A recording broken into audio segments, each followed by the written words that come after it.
Tudo bem? E aí a gente vai passar agora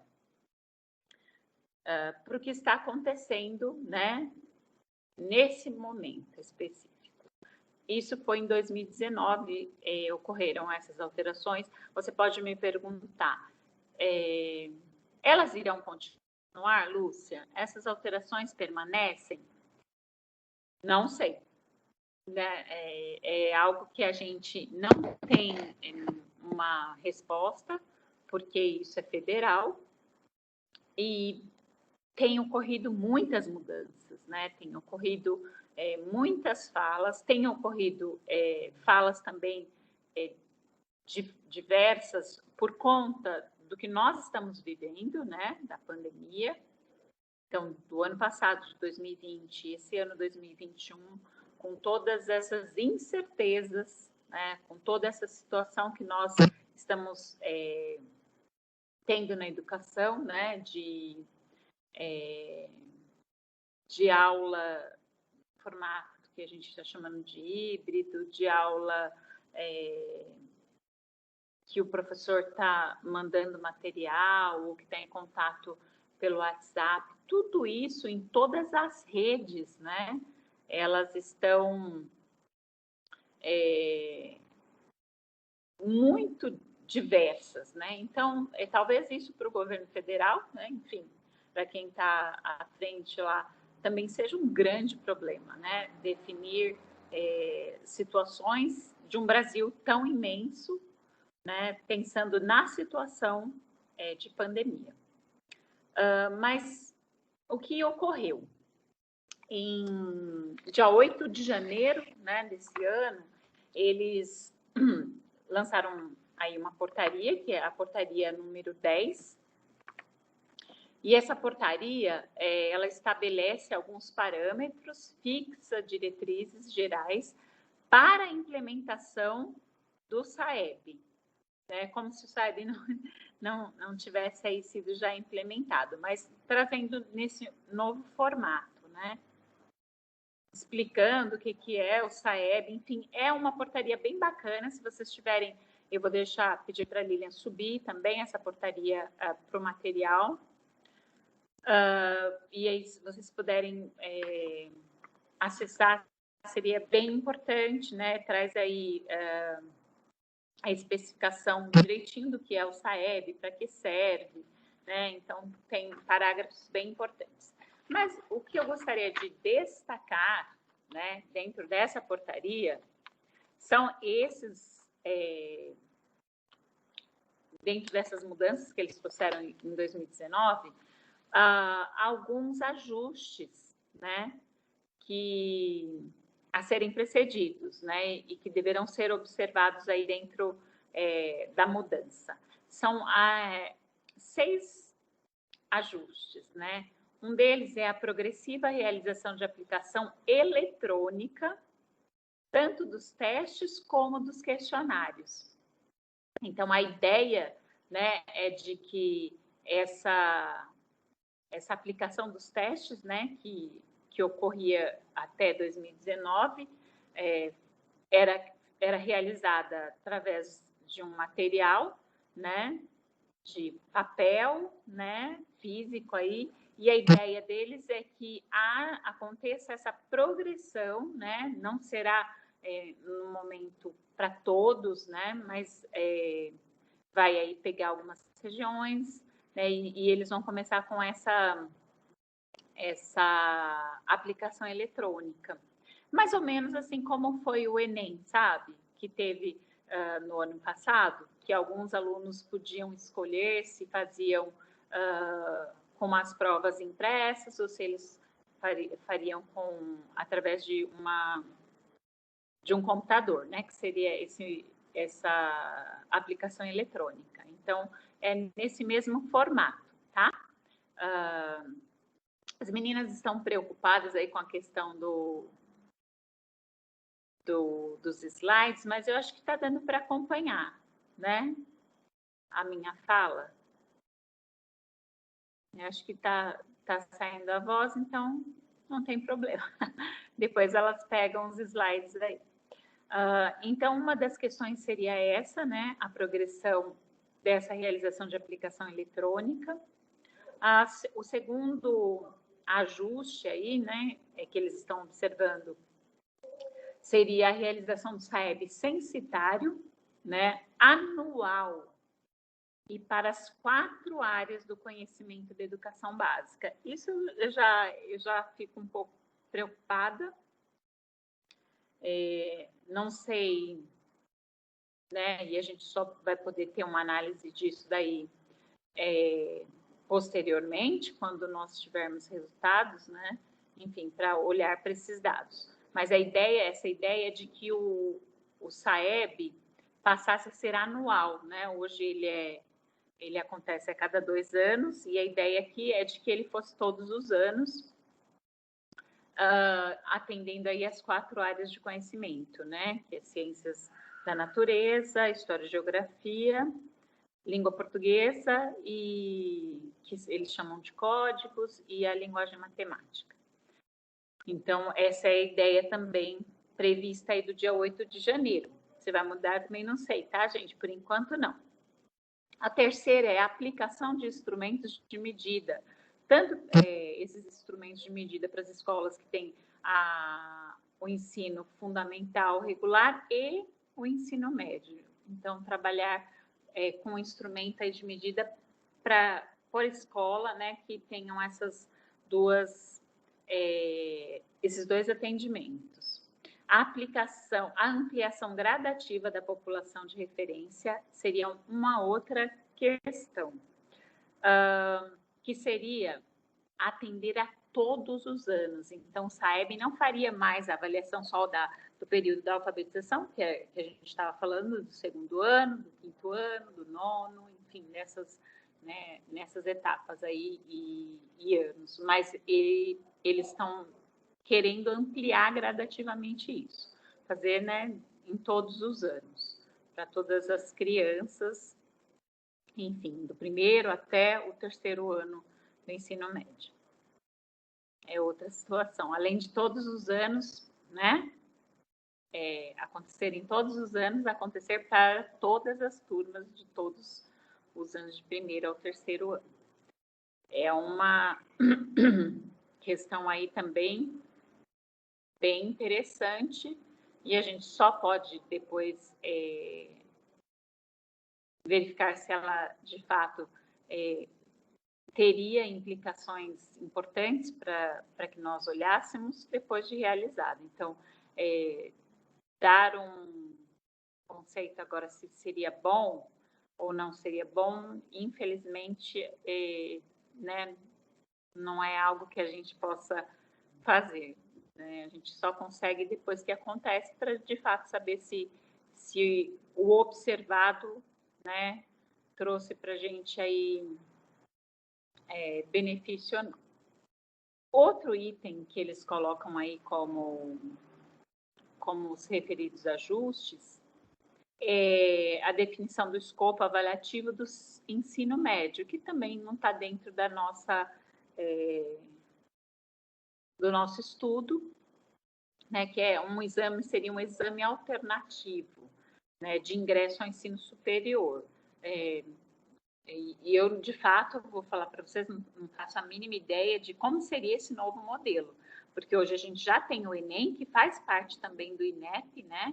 E aí o que eles estão colocando aqui é que seria mais um outro modelo, né? Porque o Enem já tem agora essa proposta, que não era inicial, mas hoje é um formato de entrada para as universidades, né? Tanto públicas quanto privadas, através desse exame. E aqui o que eles estão sugerindo é que esse ajuste crie também um novo modelo, né, de exame aí no final do ensino médio. Veremos.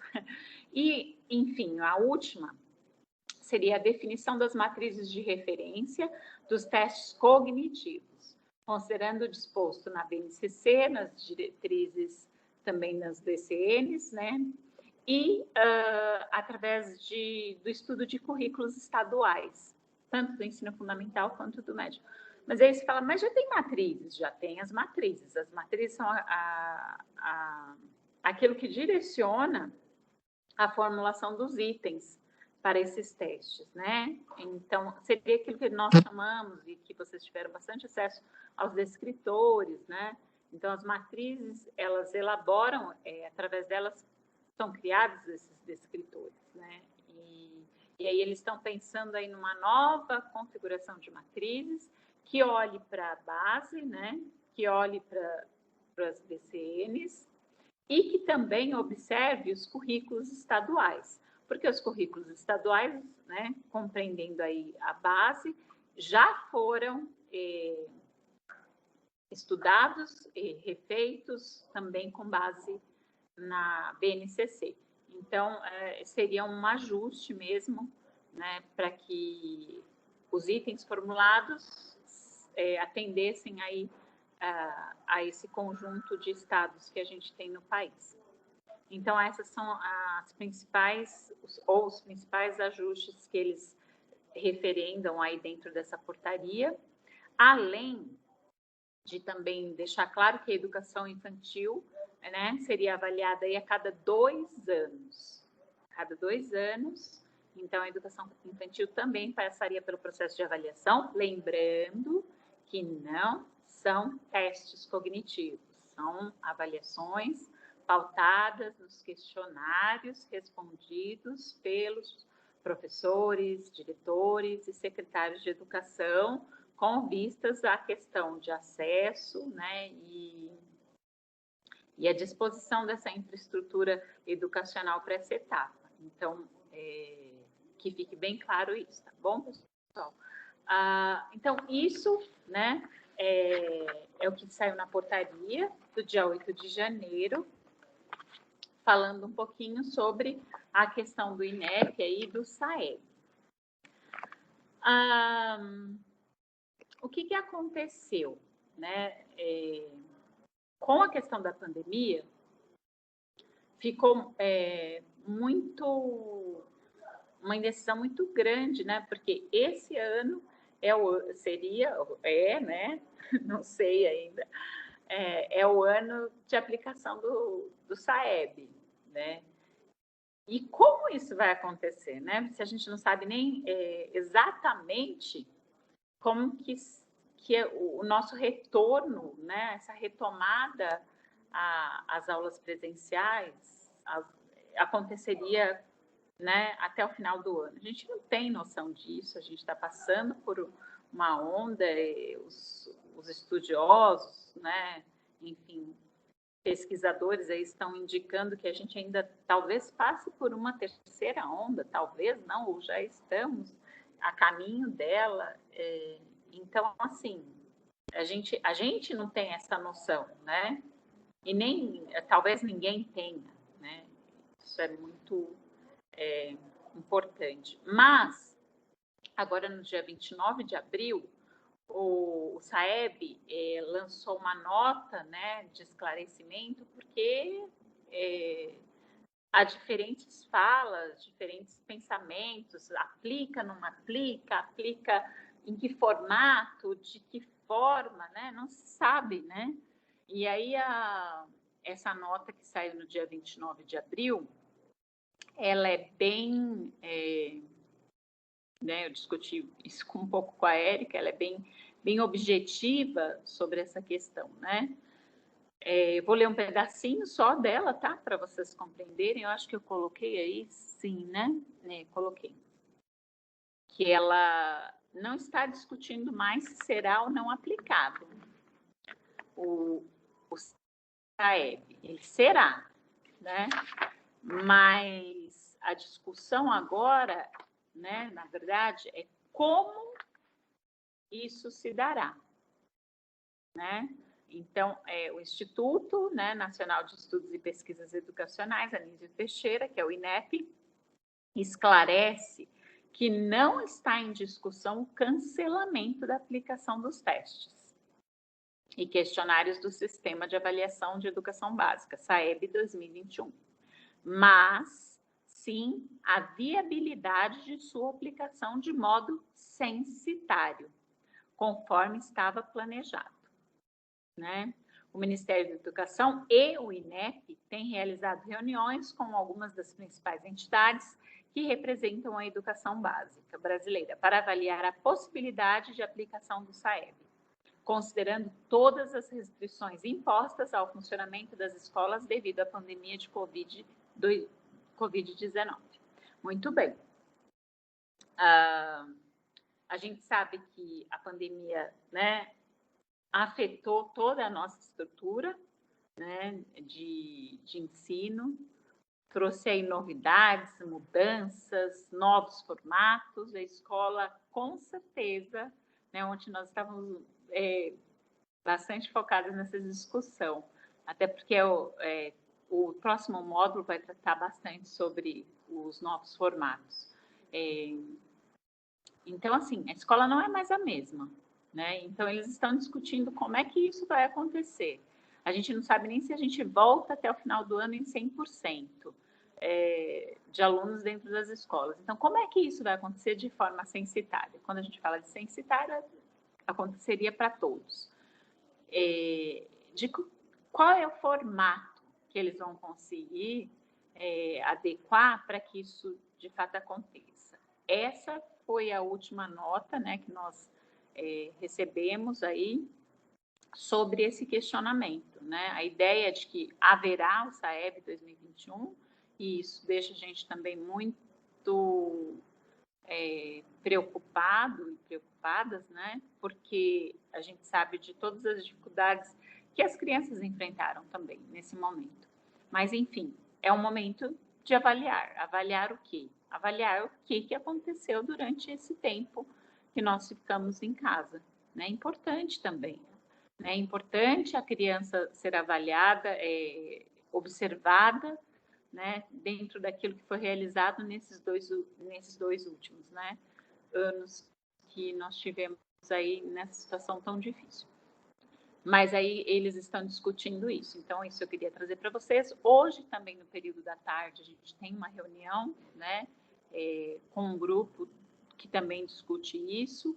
A Érica vai estar nos representando e atendendo essa demanda para trazer aí, talvez, outras novidades sobre essa questão do SAEB, tá?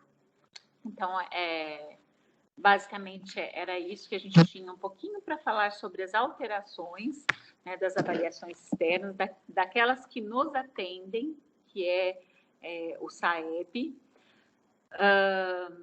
E aí, antes da gente voltar um pouquinho para a retomada da conceituação, né, que eu deixei em aberto lá na primeira aula sobre avaliação e avaliação externa, também falar para vocês que as avaliações aqui dentro da secretaria, que também são externas, né, que a gente tem, ela é também externa a vocês, né, que estão dentro da sala de aula, também está passando por algumas alterações, né, e alterações que a gente consegue enxergar que são boas, né, olhando sob um prisma de professor mesmo, né? Então, são duas grandes situações aí que serão inovadoras para a nossa rede e importantes, e aí a gente vai trazê-las assim, eu estou só dando para vocês um gostinho e uma expectativa do que serão essas duas grandes realizações dentro das avaliações, mas a gente vai falar sobre elas na aula em uma das aulas do módulo 4, né, que é o módulo que fala sobre a questão do modelo híbrido, né, do ensino híbrido, das avaliações nesse formato. Então, a gente vai trazer para vocês aí essas duas grandes novidades, que são para a gente uma conquista, e como secretaria, como núcleo de avaliação, e principalmente como professora, né, que também, né, em determinado momento estaremos aí, e a gente espera que também possamos viver essas duas situações. Enfim, Era isso, né, que a gente tinha para falar um pouquinho sobre as alterações de avaliações externas. E aí eu queria retomar com vocês um pouquinho do conceito de avaliação, né? Eu deixei em aberto, né? É importante a gente entender que o conceito de avaliação, se nós observarmos a literatura que traz, né, o registro desse conceito, a gente observa aí que tem mais de 100, né, conceituações sobre avaliação, né? Então, dizer para vocês é exatamente isso ou aquilo é um pouco da nossa parte, uma questão assim, até de presunção, porque existem tantos teóricos, né?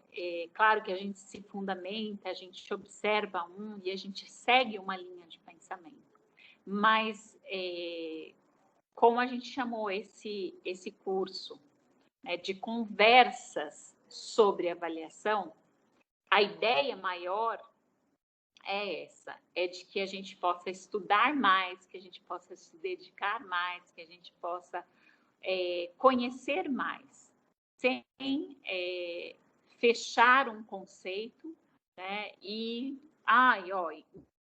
entendam, esse é o conceito que nós, né, definimos como não, né?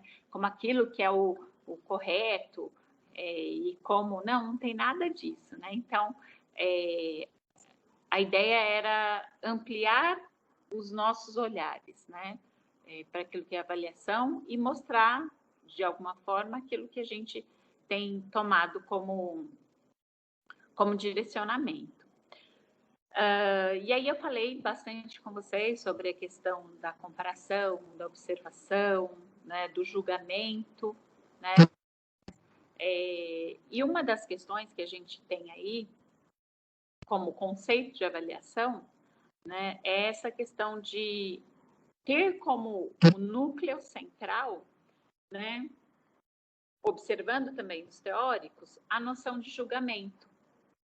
E essa noção que a gente trabalhou bastante, né, naquela determinada aula, acho que foi a segunda aula, enfim, pensar nesse julgamento que a gente emite a todo instante, né, quando eu falo que está bom, que está ruim, que está mais ou menos, isso é um julgamento, né? E a gente faz isso a todo instante, em diversas situações, e não só dentro da prática escolar, né?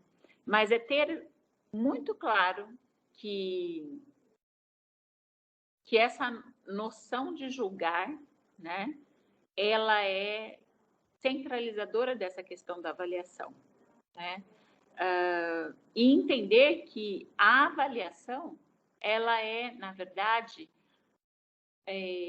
um grande processo, né?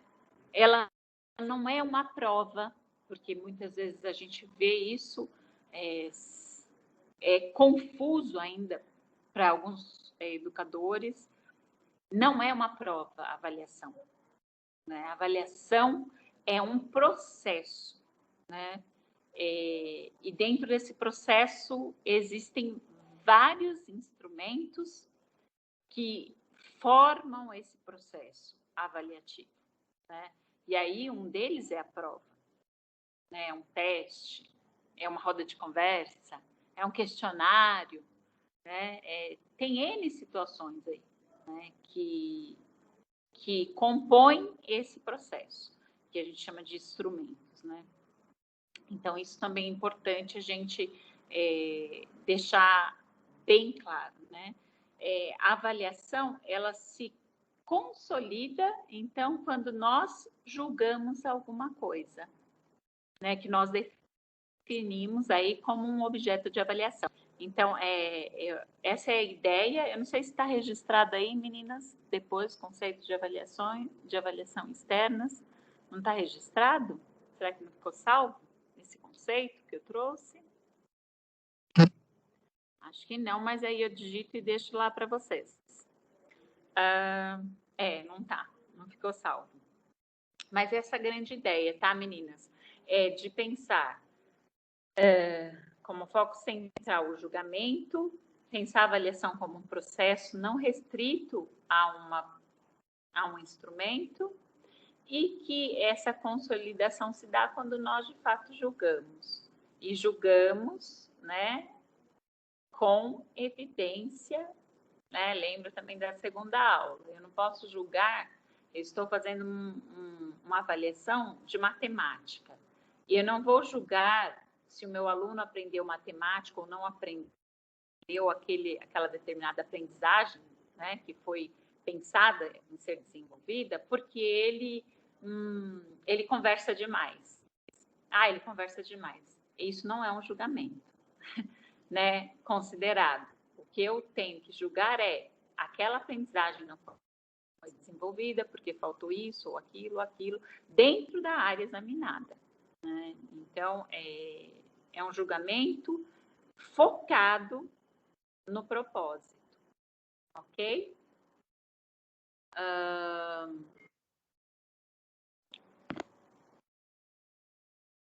Desculpa, eu acho que deu para observar aí. Eu queria ler só um trechinho, né, de um dos meus teóricos preferidos, de um artigo, tá? Para a gente finalizar, e eu vou abrir um pouquinho para a gente bater um papo aí, finalizando essa aula. A avaliação se consubstancia quando nós julgamos alguma coisa, que se define como objeto de avaliação. Esse julgamento se expressa muitas vezes em termos de está bom, é aceitável, ou mesmo com gradações, do tipo ótimo, adequado, avançado, etc. Ou ainda em termos de escalas ordinais, como é o caso das letras, né, siglas ou de números. Assim, a avaliação não é somente reflexão, menos ainda intervenção da realidade. A avaliação lança a mão da reflexão e pode contribuir com a intervenção, mas não se confunde e não se restringe a esses aspectos, até porque seria confundir a avaliação com todo o processo pedagógico. Eu queria encerrar, né, com esse trecho aí. Para quem não conhece, o autor aí é o professor Ocimar Munhoz Alavassi. E agradecer, né, a participação de vocês, né, me aguentarem aí essas 4 aulas, porque eu falo demais, e falar para vocês que a gente se encontra numa próxima. Eu vou